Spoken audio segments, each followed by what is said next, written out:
Right, welcome to the 7th session on operations management. Managing flow. What I've called managing flow is about flow of materials really through organizations and I guess through supply chains as well. So when I talk about materials, principally I'm talking about stock or what we sometimes call inventory. So the key questions you want to think about are the relationship between demand, inventory, which is what we're talking about today, and planning control, how these are interrelated. We'll start off really by thinking about forecasting. So carrying on from the last session, session 6, where I talked about demand in some detail, the key way of understanding demand is through forecasting. So I'll talk about forecasting at the beginning of this session. Talk about what we mean by inventory management. Think about some of the key ways of managing inventory. There are a number of different ways. Mention briefly, it's really only very briefly, ERP or Enterprise Resource Planning. And finally, talk a bit about how this can be all turned on its head. This idea of capacity, inventory, demand, this relationship between the three and forecasting can be turned on its head when we think about something called lean synchronization, sometimes called something you might have heard of just in time, or JIT. Okay, so here's the transformation model. And the part we're looking at, we're still concentrating in some detail on the delivery section. So what we have here, we've looked at capacity management, we've touched on planning control. In this session, we'll pick up on the planning control section and think about that in relationship to inventory and also mention lean synchronization. Okay, so I showed you this model last time, and this model shows on the one hand the organization supplying products and or services, and on the other hand demand for those products or services. So this is the kind of planning control model, and the supply of products and services is limited by the capabilities and resources of an organization. It can only deliver so much, and in understanding its resources it can produce plans. The organization's plans are formal statements for future activity. The demand is determined by customers. Customers want things. The organization can influence obviously the demand or customers' demand through advertising, marketing, those sort of things. But nevertheless, ultimately demand is what the customers need or want.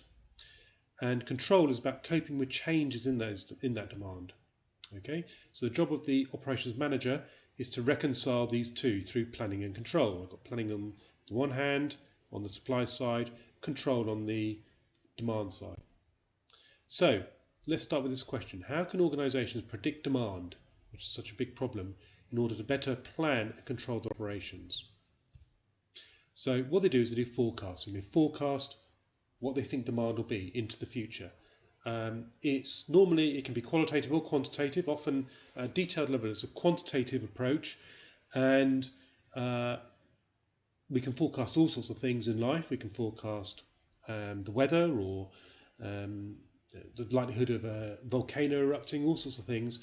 Here we're interested in trying to forecast demand. There's a certain level of uncertainty around what that demand will be.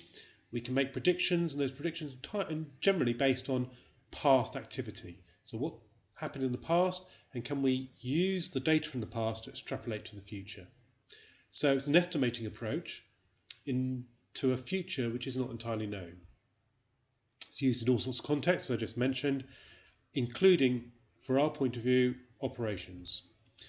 In operations, forecasting is about estimating demand for products and services. Forecasts have a major influence on the operational decisions for inventory. Okay, so when I talked about inventory previously, in the last session I was talking about how we can measure inventory. In this session we'll talk about how we can measure inventory, and that measurement is principally driven by a demand forecast. Okay, it also has influences on capacity. How much capacity will we need in the future? I talked about in the last session about different strategies for dealing with capacity. If you're going to track capacity or if you're going to keep capacity at a level, if you're going to track demand or keep capacity at a level, then those decisions will be based in part on your forecasts. Okay, it also has a major influence on how we manage supply chains. Forecasts are very, very important to organisations. It's never an exact science. It's about estimates and probabilities, and there are many different methods. Okay, so what I'm going to do is start from in this table. I'm going to start at the bottom and work my way up, starting with a great deal of detail and working up to a broader picture. Okay, so we start at the bottom, inventory management, which we're talking about in this session. It's a very short-term activity. So we're dealing with inventory on a regular, weekly, monthly, or even daily basis. For some organisations like supermarkets and retail industry, they may even work on hourly basis for managing their inventory. Okay, all sorts of data are collected, and generally these data enable high accuracy of measurements. In order to achieve that, data are collected on a regular basis, and the model is continually updated. Management involvement in this process is relatively low. In lots of organisations, measurement of data at this level is almost automated, and the kind of methods which will be used, particularly time series analysis, is used. Okay, scheduling. If you recall, scheduling is about what activities happen when, and this is also a short-term time horizon. Again, data is collected on a regular basis, very frequently, and this enables a high degree of accuracy. Again, this tends to be almost an automated process, and again, time series analysis will be the sort of a measurement approach which will be used. Oh, gone the wrong way. Okay, capacity management. Now, capacity management is more of a medium-term, sometimes a long-term perspective. What we talk about is adding or taking away units of capacity. In an organisation, that might be an individual member of staff who can process people through a queue, or it might be a major investment into new facilities. Okay, so time horizons for capacity management capacity planning tend to be medium term. We still have relatively high accuracy in our measurements for this kind of forecasting. Far fewer measurements are taken, but you can still extrapolate from if you have enough data points. Middle management decision making will be required for this kind of planning, and the kind of measurements we use might be causal approaches or time series analysis. I'm going to go the wrong way. Okay, aggregate planning is about large units of capacity, large units of capacity, so maybe an entire factory or expanding into a new market in a different territory. Pardon me. Here we're talking about much more long-term decision making. An organisation will take measurements on a relatively infrequent basis, maybe single point measurements once a year or once every 6 months, and so the accuracy is far less. It's more medium, as I said there. The level of management involved, or top level management, is involved in these major investment decisions, and the kind of methods used are qualitative as well as quantitative. Still going backwards. And then finally, we've got process design, thinking about how an organisation sets itself up in order to deliver its services and products. Again, this is about forecasting. Forecasting will influence the way the process is designed. It's a much more long-term decision-making process. Accuracy is again a medium level of accuracy. Again, single-point measures will be taken. Again, top-level management will be making decisions at this level, and again, qualitative or quantitative measures will be taken. Okay, let's go through some of those methods in a little bit more detail, not a huge amount. Okay, so qualitative methods are normally some sort of judgment, often at a board level. So decisions will be made based on what data there happens to be about discussions board members or people within the organisation might have with other people in other organisations, or predictions from experts. And about what might happen in the future. And so these are all qualitative forms of data. They tend to be vague, and they are used to make major decisions, often for organisations, major investment decisions. So, for example, we have a Brexit coming up in a year or two's time, and this will have a major influence on organisations right across the United Kingdom, and in fact right across the world, who export and import to and from the UK. So no one really knows what's going to happen. There's data, there's predictions, there's measurements, and so there is quantitative data about Brexit, but a lot of the decision making is qualitative, certainly at the moment. Time series analysis is looking at historical demand data and using this to extrapolate forward into the future. It's just a basic statistical technique. And then we have regression methods, which attempt to develop mathematical relationships between demand and factors that cause changes in demand behaviour. The example often used is, this could be seasonal, so example often used is about in the summer, things like ice creams are wanted because people want to eat lots of ice creams. Go to a supermarket in the winter, you probably still can buy ice creams, but they'll have removed the fridges from the entrance of the supermarkets because most people don't want to eat ice creams in the winter. Okay, so it's a key concept. The key concept is plugging the gap. So we have capacity. Capacity, remember, is a kind of medium-term decision-making process. You can add units of capacity, hire and fire people quite quickly, but even that is not very responsive. And then we have demand, which is changing all the time. And we have the forecast. This is all lagging. So how do we fill the gap between capacity and demand?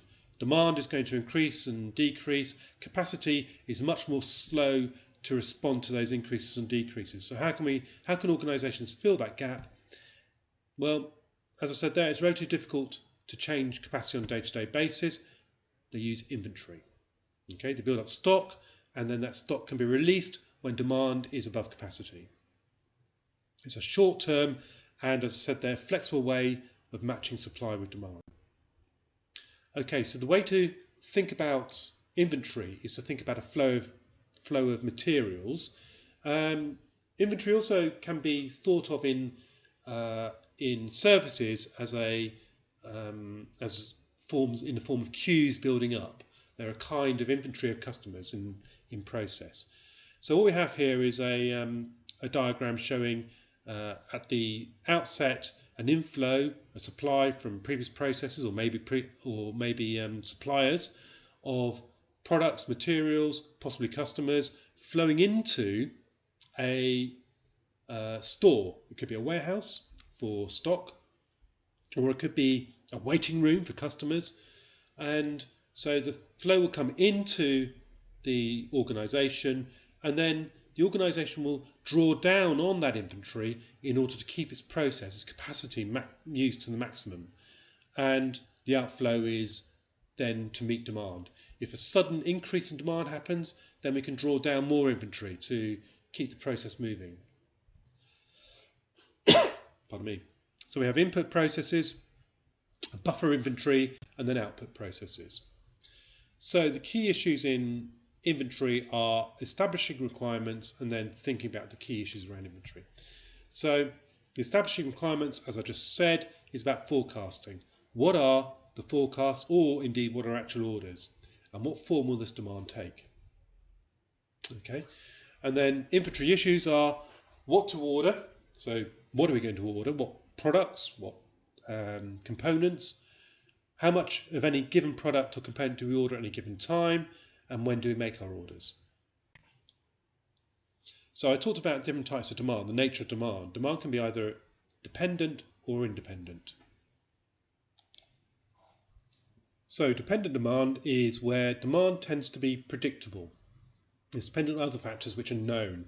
So if an organisation, in fact most organisations are in dependent demand situations, particularly manufacturing organisations.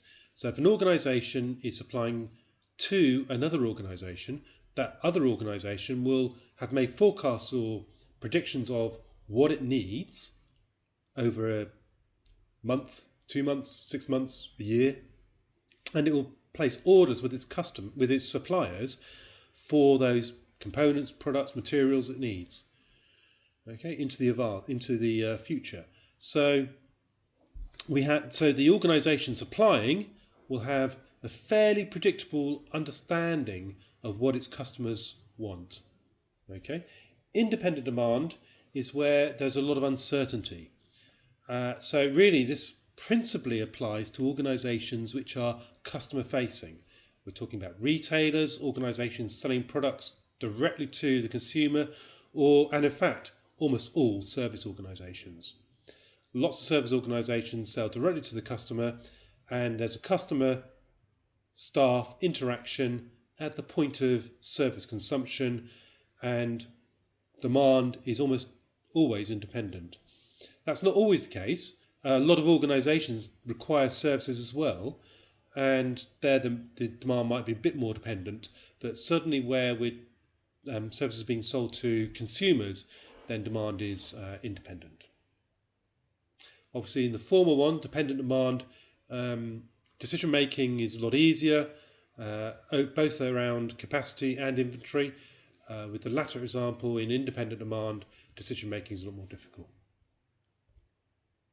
Okay, so the type of demand is important because it has implications on how an organisation can manage its inventory. So we'll talk a bit about that. To illustrate this point even more, I've got these two animations. So the first one is dependent demand. An automobile plant will build cars on a regular basis. It will produce 1,000, 5,000, 10,000 cars a year, who knows. And it has a regular production line producing those cars, and demand for example, tyres or any other component will be based on its production. So for every car produced, 5 tyres are required. 5, which is 1 for each wheel plus a spare. Okay, and there they go. You can just quite easily, as a tyre manufacturer, predict exactly what your customer will want, because a customer will place an order, and that order will cover its production of cars. Okay, tyres are also replaced on because they wear out on cars which on a regular basis by independent tyre fitting companies, and so these organisations will have a much more variable demand. They're selling their products, the tyres, directly, and fitting those tyres directly to the customers' cars. Okay, so there's a car, it needs a particular type of tyre. Here's a different type of car which needs a different type of tyre. There we are, 3 of those. Here's a different car, and that needs a different type of tyre again, a couple of those. Here's another car, a different one again, that needs 4 tyres. There's a truck, and that might need more tyres, and so they need lots and lots of different tyres for lots and lots of different makes of car and models of car, and it's largely governed by, well, I said random factors, not necessarily random, but certainly less predictable factors. Okay, so what is the aim of inventory or stock management? Aim 1 is to try and keep inventory costs down to acceptable levels. The problem with inventory is it costs money to keep. It absorbs or consumes working capital. It has to be stored, it has to be kept. So I'll come on to some of these things in a moment, but there are costs associated with keeping inventory. So you want to keep those costs down as low as possible, acceptable levels. And so that's aim 1. Aim 2 is to match the inventory policy with the firm's ongoing process needs, and to match sourcing policies to the firm's strategic requirements. In other words, our suppliers provide us with inventory, products, items, and we have a strategy about our relationship with different suppliers for different products and different services as well. And our sourcing policy has to match those strategic requirements. Okay, these are in tension with each other. So aim 2 implies a certain level of inventory is required to maintain the process, to be able to place orders with suppliers. But aim 1 suggests that there's a cost to maintaining those inventory levels. And so the aim 1 is pulling the inventory level down. Aim 2 will inevitably push the inventory level back up. Okay, so why would we hold inventory? Well, a number of reasons as listed here. Seasonal and cyclical demand occur, and what we might try and do is smooth that demand. We anticipate changes in demand and build up stocks of inventory in anticipation. So, for example, if you go into a supermarket right now, you'll find lots of products all aimed at Christmas. And so I'm recording this in November, end of November, and there's a massive build-up for Christmas. Come January, they'll want to get rid of all that stock. Okay, and then they'll start building up. The next thing they'll start building up are things in anticipation for Valentine's Day, and then they'll need to get rid of that stock, and then build up in anticipation for a big increase in demand at Easter. Easter eggs suddenly appear in the shops, and then they'll have to get rid of that stock, and so on and so forth. Okay. Also, protection against stock out. Stock out is a major problem for organisations. If you can't sell the product which the customer demands, then what's that customer going to do? Probably, either that customer either has to wait, or it goes to find alternative sources for the same product, or it goes to that customer goes to find substitutes. Okay, so a number of different things a customer might do. So stock outs or not being able to sell the product to the customer is a major problem, okay, for organisations. So they try to protect against this. There might be a sudden unanticipated demand. So this is called buffer inventory. Okay. It's also about cutting costs by ordering in bulk. So organisations produce lots and lots of stuff, and then if you think about all the way back to the early part of the module, essentially the more volume you produce and with less variation, the lower the unit costs. So organisations like to produce lots and lots of products of very little variety, but in doing so they are producing huge amounts of inventory. So they can sell, because they can produce those products at a lower unit cost, they can sell those products more cheaply. And then organisations buy those products more cheaply and they can get a discount normally. Okay. Flexibility. So general flexibility, particularly within the process, that's also a buffer inventory. Taking advantage of price changes or hedging against price increases. Transit or pipeline or cycle inventories, what's called cycle inventory. So products being moved from one place to another by ship or by road or by train, or moved around within an organisation, within a factory, say.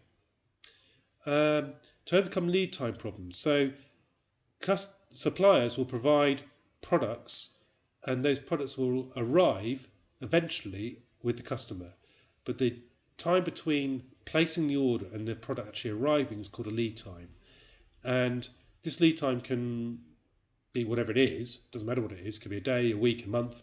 But in the meantime, the organisation has to keep going. So often organisations will build up a stock of inventory because there might be some doubt about the precision or dependability of that lead time. Okay, and then finally, a more strategic perspective is to reduce dependency on suppliers and or customers. So if you are receiving products and you're drawing down your inventory and then a delivery arrives just as you reach zero in your inventory, then your supplier has a bit of power and control over you as a customer. If it suddenly stops producing, then you as a customer can't consume the products it's producing. So if you build up a little bit of inventory, then that dependency is reduced. Okay, there are lots of problems with inventory.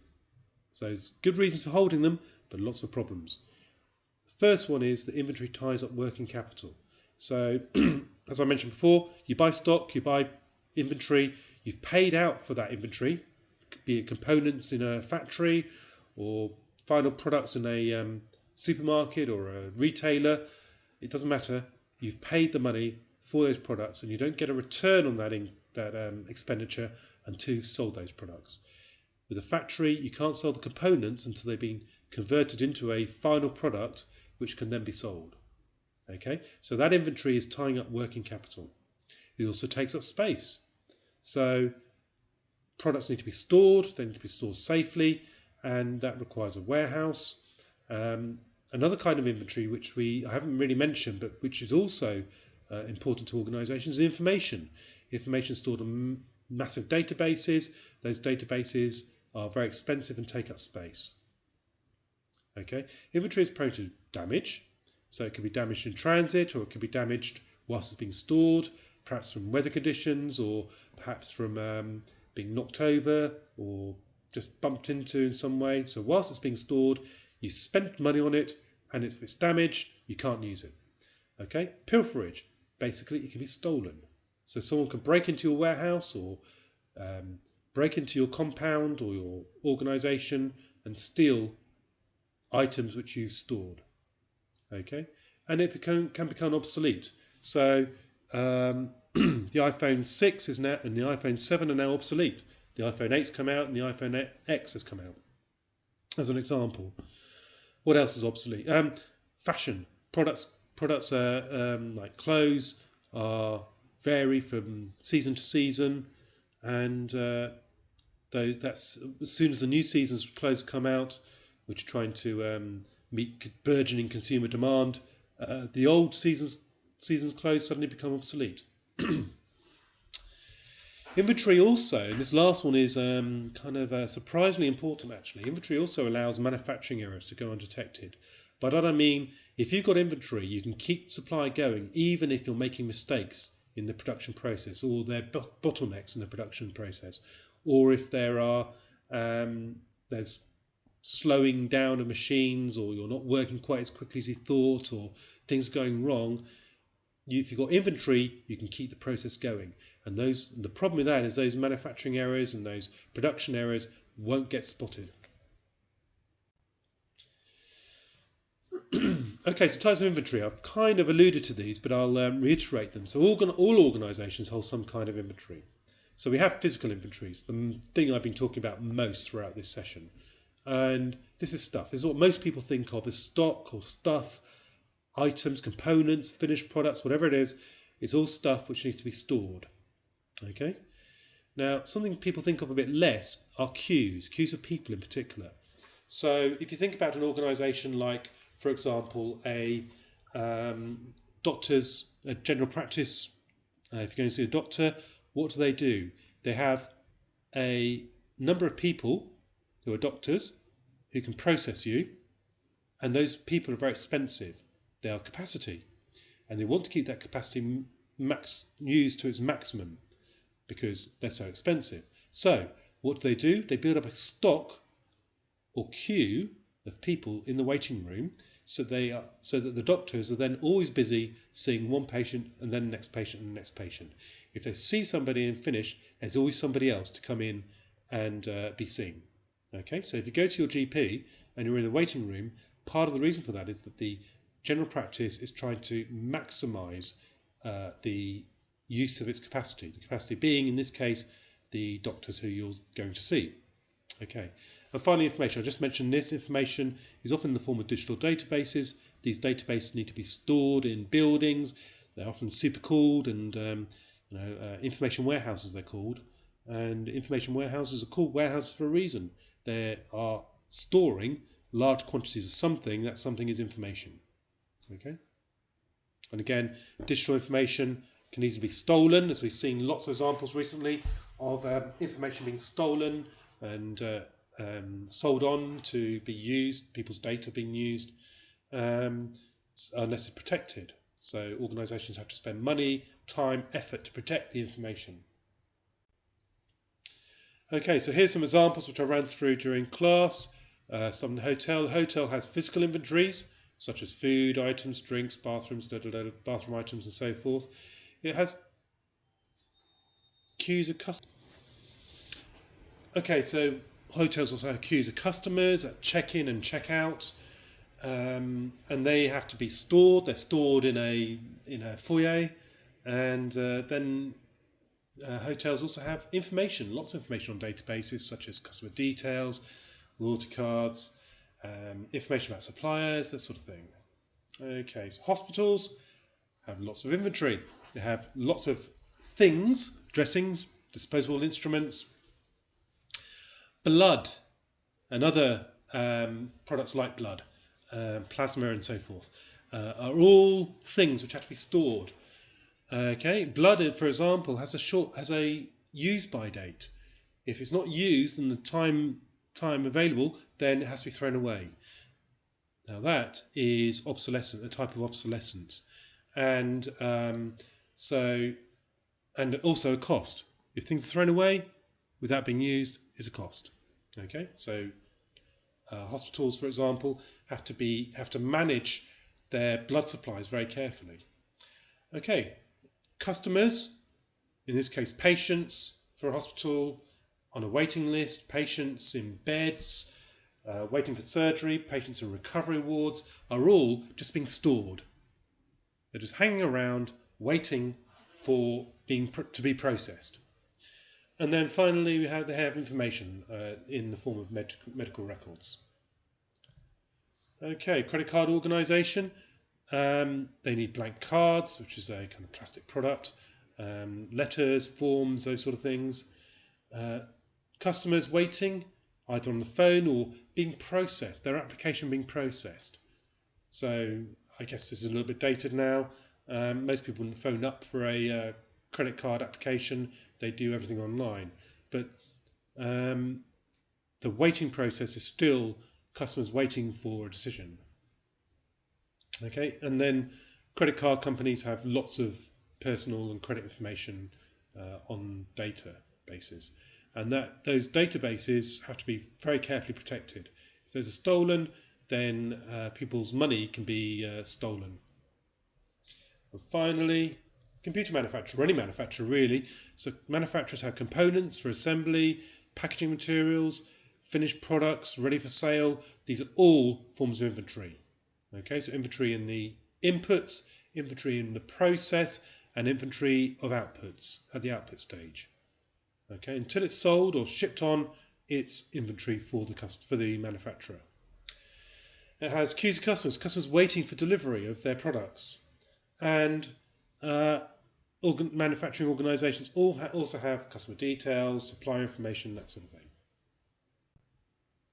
Okay, so I talked briefly about the costs. Let's go into a bit more detail.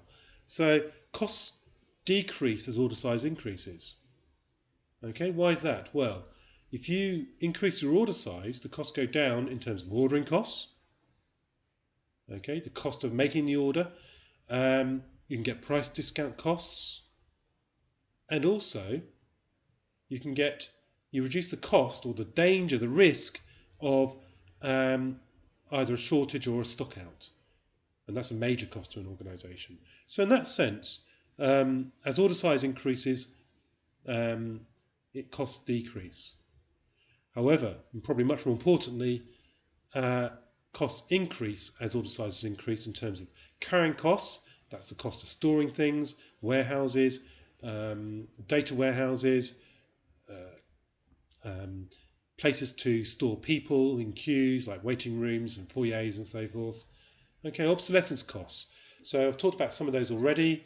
One of the things I mentioned when I was talking about blood was another obsolescence cost, which is that things go out of date. So products can't be used after a certain point in time. They might deteriorate over time, and so that's a cost because those products have to be thrown away. There's also a working capital cost, the cost invested in keeping the stock until it's actually sold, and also, as I mentioned earlier, production and efficiency costs. Okay, so how can we measure inventory? And measurement is really important to operations. So I talked a bit about how we measure capacity in the last session. In this session, I'm going to talk a bit about how inventory can be measured, and it's really a very important part of trying to understand how an organisation's inventory can be best matched against demand. Okay, so it can be measured in terms of monetary value, what's the cost, in terms of usage or turnover or throughput, and then also in terms of cover, how much we have should the production process cease. Can we keep going? Can we keep selling products even if we're not producing something? Okay. Then there are decisions which are based on the measurements taken. We can then decide how much we're going to order, when we're going to order, and what items are most important. Okay. Underpinning a lot of this is what's known as the economic order quantity. Okay, EOQ. So this works on the basis that we have cost of ordering, and as the order quantity increases, the cost of ordering goes right down. So you order one thing that has a high order cost, a delivery cost, putting the time and effort and process of putting the order together. It might be specials or one-offs, and those are costly to order. If you order 1,000 or 10,000 or 1,000,000 units, then that cost of ordering will progressively reduce per unit. Okay, then we have the cost of holding stock, and then this operates in the opposite direction. Cost of holding one thing is negligible. You just put it in a cupboard or in a corner and somewhere, and you don't have to worry about it too much. As the number increases, the cost per unit increases as well. So these two costs can be added together, and it gives us a total cost curve. The lowest point is the economic order quantity, sometimes referred to as the economic batch quantity. Okay, so we can use this to determine our order cycle. So we have two axes. On the y-axis we have inventory level or quantity, and on the x-axis we have time. Okay, now imagine you have a certain amount ordered, and then that's drawn down over time, and that drawing down of products, inventory, is in line with the demand rate. That could be demand in a factory or demand by customers in a warehouse or in a retailer from retailers. It doesn't matter, but it's drawn down at a rate. From placing an order to the order arriving is a lead time. Okay, so at some point you need to place the order in order that when you reach 0 in terms of inventory, your new order arrives and the process continues. Okay, so the order is placed and order is received. The reorder point is where your order placed meets a certain point in your demand curve. That's reorder point. Okay, let's think about this in a bit more detail. You can have two approaches, two policies.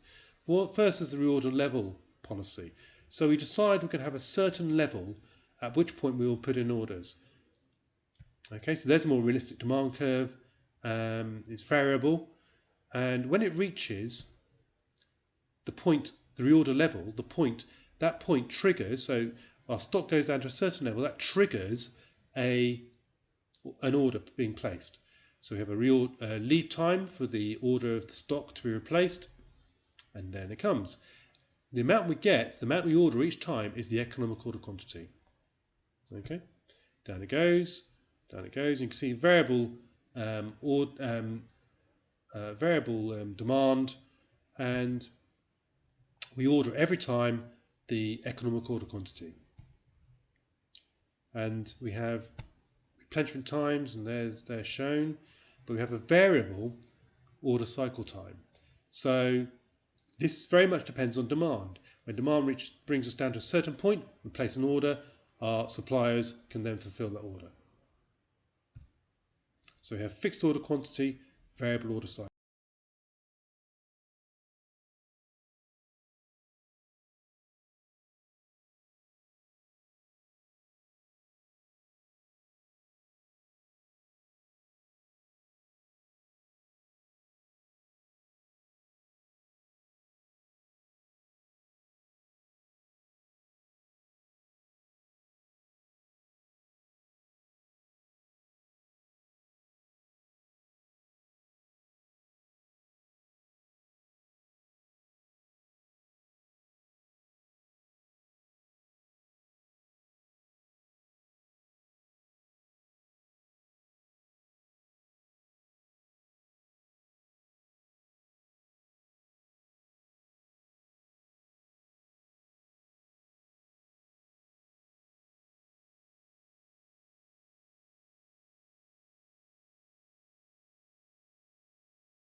and every time we're reordering the economic order quantity, and our reorder level, sometimes referred to as M, is a fixed point which we've predetermined.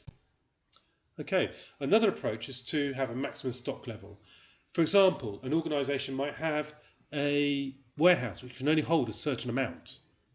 Okay, so here we have a demand curve going down.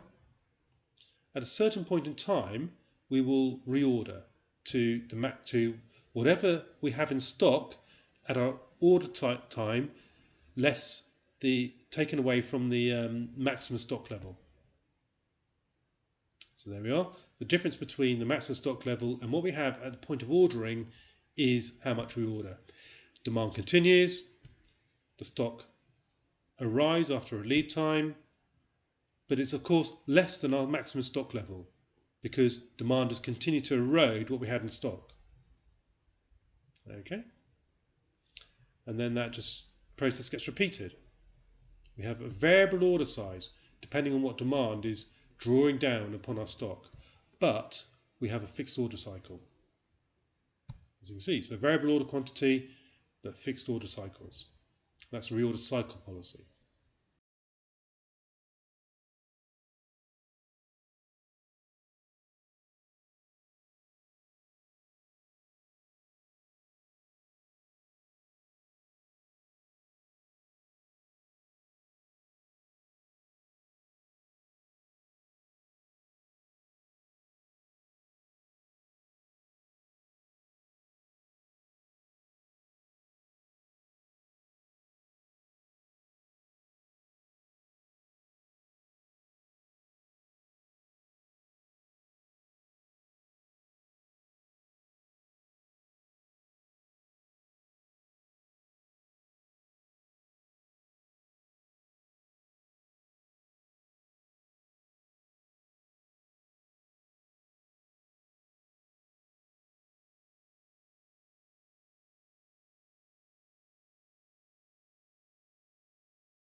So we have a maximum stock level, in this case it's sometimes referred to as S, and an economic review period as opposed to an economic order quantity. The economic review period is R. What's the most economic period of time around which we should place our orders? Okay, there's a number of activities in planning and control of inventory, or general planning and control within operations. We have scheduling, loading, sequencing, and monitoring control. So scheduling is about when we do things, when we produce things, when things are processed. Loading is about how much to do at any given time. Sequencing is in the order in which things happen. And monitoring control, perhaps the most crucial thing in operations management, is are our plans going as we thought? Are we able to fulfill demand? Have we got a sufficient inventory? Is our inventory too much, in which case we need to review the inventory policy? Is our inventory too low, in which case we need to increase it? Is our capacity at the right level? All those sort of things can be asked. And then we can go back and look at our sequencing, our scheduling, and our loading. Okay, I'd mention ERP, and I will only mention this very briefly. ERP is basically a way of thinking about how much needs to be produced at any given time, and how that triggers a ordering approach. So ERP is based on something called MRP, which is Materials Requirements Planning. MRP is about trying to establish what the requirements are in terms of components to produce products. But then it's grown and grown and grown into something called ERP, which integrates all the different aspects of the organisation around the operations, as I will demonstrate in this diagram in a moment. ERP comes in many different forms and is used in virtually every organisation of any substantial size. So any large organisation will have a type of ERP. It's a computerised system and automated computerised system which seeks to process work through the organisation. Okay, so what we have is different parts to the organisation with employees at the bottom carrying out the work. We have the front office staff interacting with the customers, back office staff interacting with suppliers, and the top we have senior management and stakeholders. Okay, the central point is an integrated database, basically a big grey box of whirring components which collects and processes data. We have all sorts of things feeding information to that database. Financial applications, strategic reporting applications, decisions about, for example, major investments, sales and marketing applications, so what are we trying to promote and where is that being promoted, delivery and logistics, so how long does it take for products to get to customers, service applications, what do we need to service our organisation. Crucially, and this is all built around the operations applications, which is what do we need to do to keep the operation running, purchasing and supply applications, so what are we getting from our customers, and HRM applications, what people do we need, how are we paying them, are we paying them the correct amount, are they getting paid on time, and are they being incentivized to do the work they need to do. Okay, and then you can see that these applications feed into our suppliers and feed into our customers. Okay, so it's really only very briefly touching on ERP. So finally, here's a question. There seem to be all sorts of uncertainties, compromises and trade-offs of managing operations in this way. Is there another way of doing it? The answer is, of course, yes, there is. It's what we call lean synchronization. So here is the basic way of doing things. We have a planning control method or mechanism built into the organisation which forecasts demand and then tries to coordinate the different parts of the process. Stage A produces provides information and produces products or services which are delivered to buffer inventory and drawn down by Stage B. Stage B then uses the components or people to produce more buffer inventory, which is then drawn down by Stage C, and so on. Okay, this is essentially a push process. We're pushing work through the process.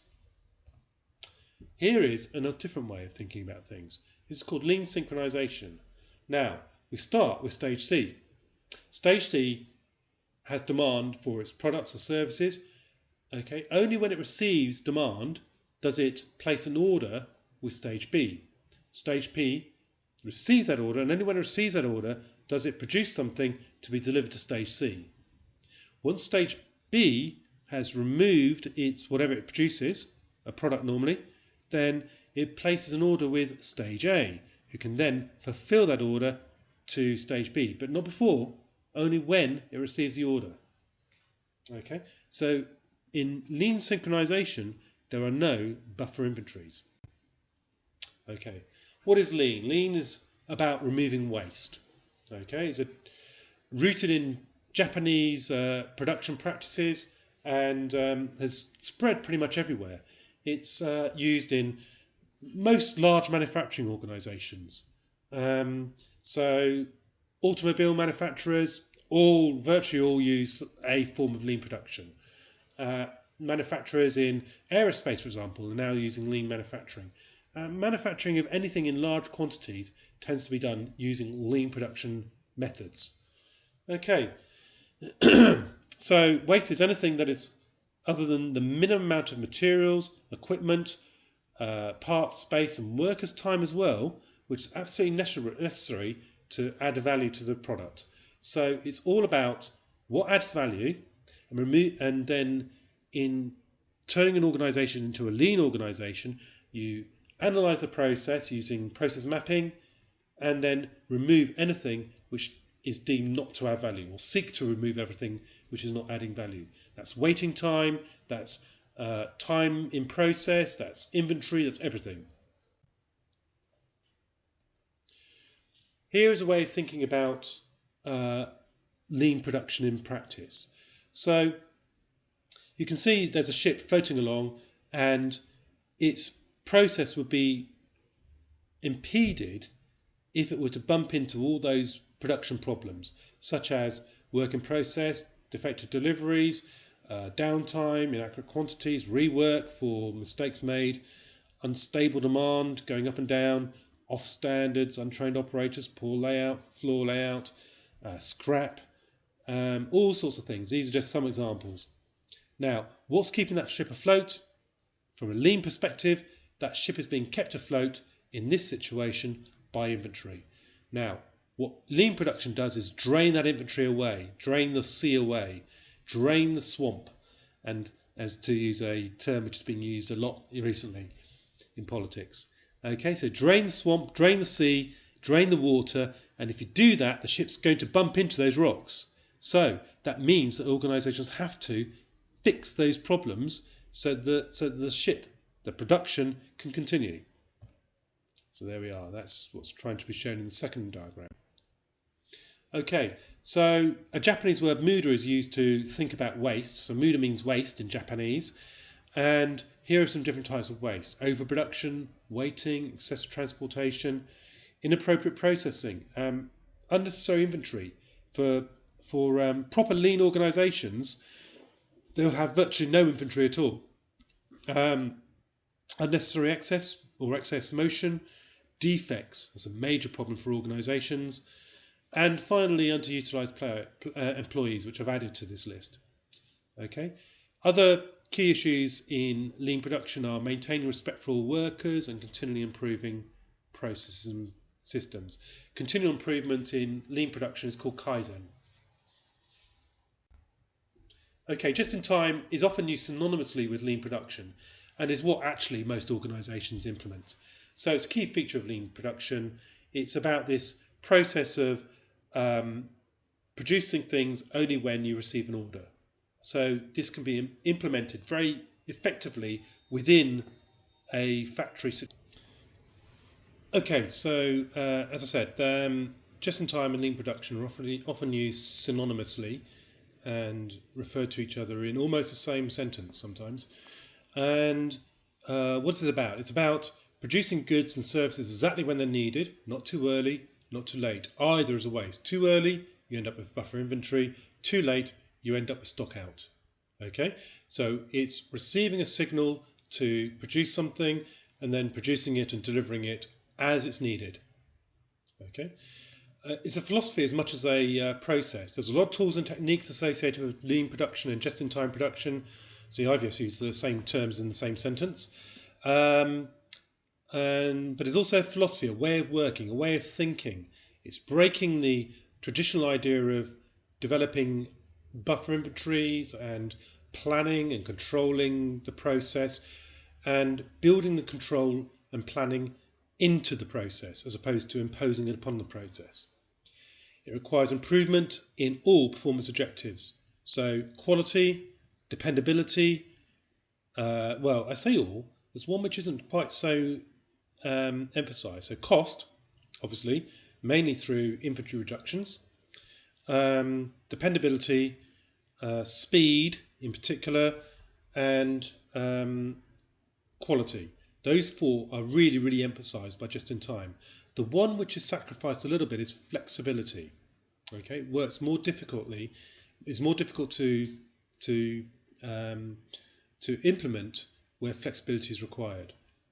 Okay. The other thing is that just-in-time tends to sacrifice some capacity utilisation. Okay, there's lots of different things associated with techniques associated with just-in-time. Design basic working processes, design for manufacture, simplicity, repetition, experience are all drawn upon as a competence. Simple small machines rather than big complex machines, careful layout, total productive maintenance, What else we've got there? Setup, production, visible management. Managers not sitting in their offices away from the work floor, but actually being involved in the work process, getting involved in a day-to-day basis in delivery of the production and supplier involvement. This is just one example of how an organisation might take a lean or just-in-time approach. You can see the difference that these two delivery models will make. If you have green products, components, red components and purple components all delivered in large quantities, remember large quantities equal lower unit cost equals reductions in cost per unit of production of component delivered, and you might be trying to benefit from those economies of scale reductions in cost, then you end up with large inventory levels, which are then drawn down on. You can see in the second example, you don't get the benefits of economies of scale, but what you do get is the benefits of massive reductions in inventory. Small machines. A large machine requires lots and lots of inventory to keep processing. Smaller machines are less demanding on large quantities of inventory. Benefits such as cost savings, definitely cost savings. All organisations who do it properly have realised big cost savings. Revenue increases possibly, certainly investment savings. Organisations can produce the same amount they've discovered with far less investment in factory space and in office space, those sort of things. Workforce improvements. So there's a lot of empowerment of the workforce. The workforce are required to make decisions, to identify problems. It goes on to our second issue, uncovering problems, uncovering waste. And that takes me on to the last one, reductions in waste. Organisations who implement just in time have found that they have massive reductions in waste. And there's an argument which says that lean production can also be seen as green production. Less waste in the production process means less consumption of resources. Less consumption of resources means lower carbon footprint levels. There are issues. Just in time works best in stable conditions. I mentioned flexibility being the problem. If there's big levels of fluctuation in demand or changes in demand or demand for new products and new services, then just in time probably doesn't work so well. Simple product structures are needed, a clearly defined material flow and level and predictable demand. Traditional approaches, push production systems are better at focusing or coping with future demand, coping with complexity and coping with demand. Okay, so the questions I had right at the beginning were: think about demand, inventory and planning and control, and think about how these are related. Okay, what is the role of forecasting? Forecasting is crucial, not only to capacity but also to inventory. What is inventory management? What do you mean by that? Okay, what are the key ways of managing inventory? A little bit about enterprise resource planning, ERP, which takes many forms, and then I finished on lean synchronization. Okay, thank you.